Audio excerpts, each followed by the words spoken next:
What is construction planning? In this video, we're going to talk about construction planning and the purpose of each phase.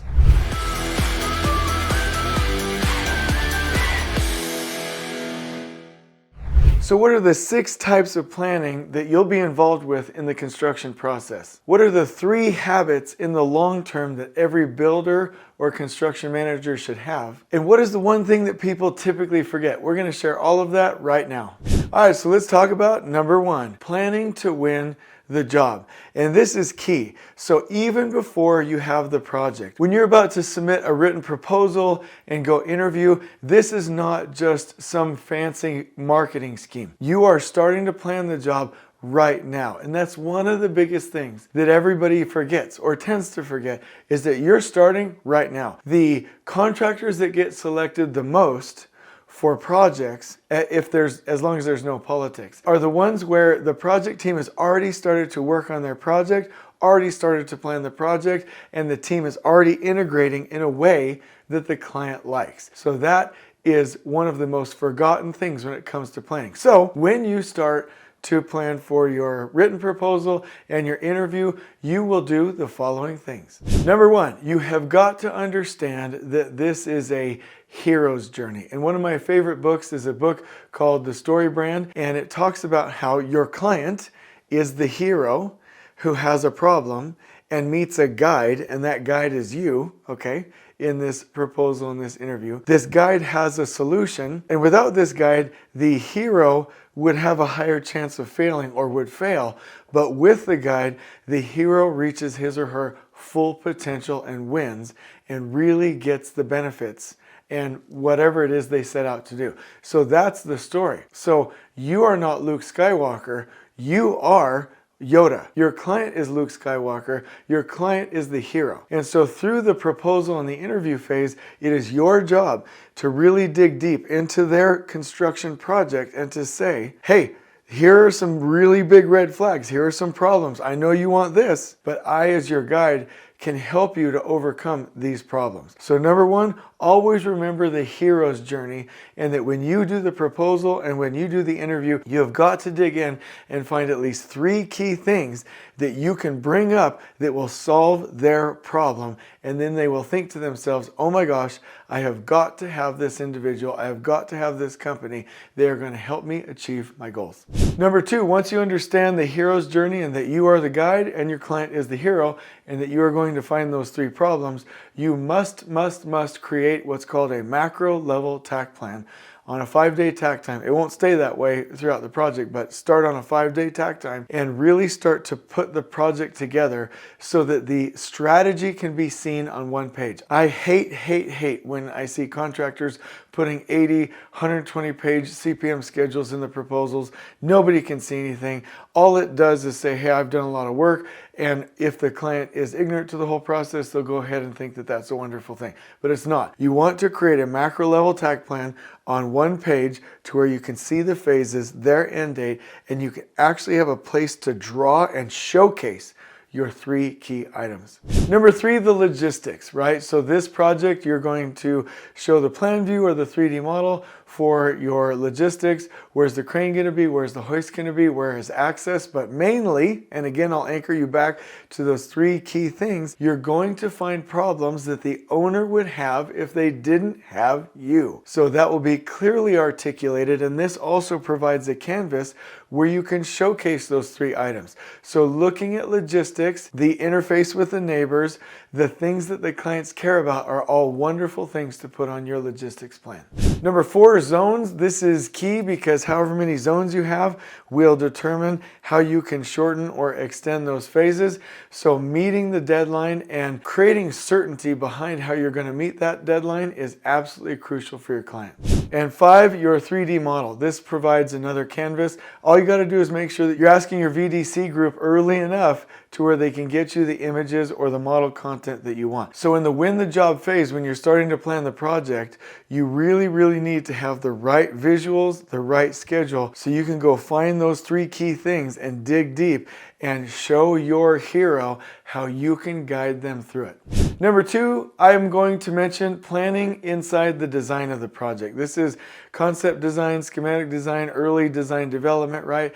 The big goal here is to help the design team to stay within budget, to identify an overall total project duration with the right general conditions and general requirements, to make sure that all of the budgeting and the scheduling and any constructability that you need to do at the time is real time, and you help them form the concept of that building, the floor plates, the shape, and you're really supporting the designers as fast as you possibly can because they have a lot to do. Again, you'll use in real time the macro level Takt plan. You'll identify the right zoning strategy. You'll continue to map out your logistics. You will start finalizing your overall strategy to pair and align with the design and how it's going to be built. You'll make sure that we're staying on budget, and you'll do constructability reviews throughout.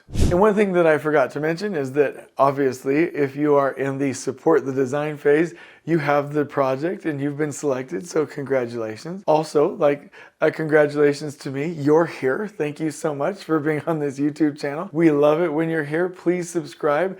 Please stay with us. We have great content. And now we're going to go into item number 3.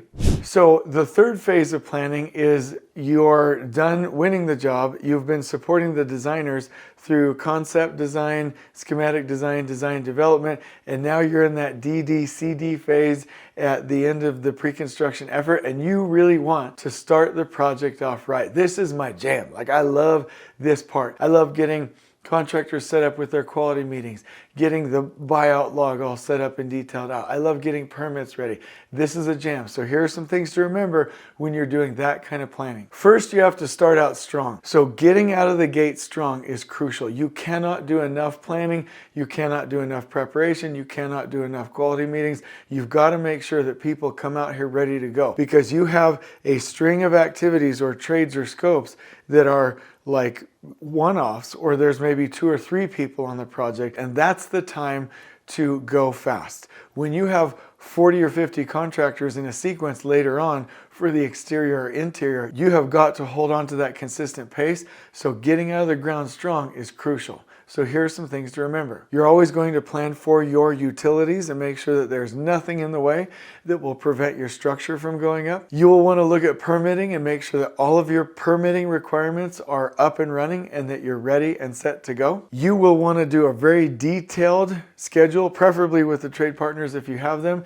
90-day startup, meaning how are you going to set up the quality meetings, get everything mobilized to site, get on site, get your first contractor started, and get through that first part of the project. In the DD and CD phase, this latter part of pre-construction, you will definitely bring in the builders. Hopefully you are the builder with your trade partners, and you will take your macro level Takt plan to the norm level Takt plan and have your day-by-day production schedule based on pull plans, where you can do 6-week make ready look ahead planning and all of that other short interval scheduling. And finally, in this phase, you will complete your fresh eyes meeting and your risk review, and you will make sure that all deliverables for planning are finalized and ready to go before you ever break ground.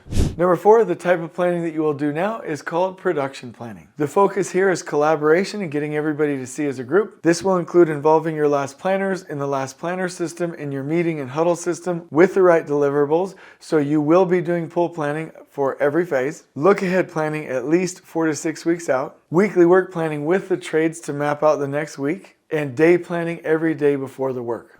And when your trades are set up like that, it's absolutely perfect, because then they can go into number 5, which is scope planning. And the scope planning process ties into, and I'll actually link you to some of the videos about quality here in the description below, but quality planning is where the general contractor does a really good job with the trades of 2 to 3 weeks beforehand doing the pre-construction meeting and making sure that everything is detailed, the schedule is vetted, the logistics are vetted, materials are coming, submittals are approved, so that any planning that's required to permit the crew to start and to enable them to install it the right way per expectations is done. And that brings us to number 6, which is the task-specific planning that the foreman will do. So now the foreman has the long-term plan, has the quality requirements, has the pull plan, has already done the look ahead, has done the weekly work plan and day planning with you. And so he or she can fill out pre-task plans, can make sure that the quality checklists are with him or her, and that this individual trains the crew in a way and prepares the task in a way that it can be successful, which means that you will have the right labor, you will have materials, you will have permissions, you will have layout, you will have equipment, everything that that individual needs to go ahead and lead the crew for the task specifically.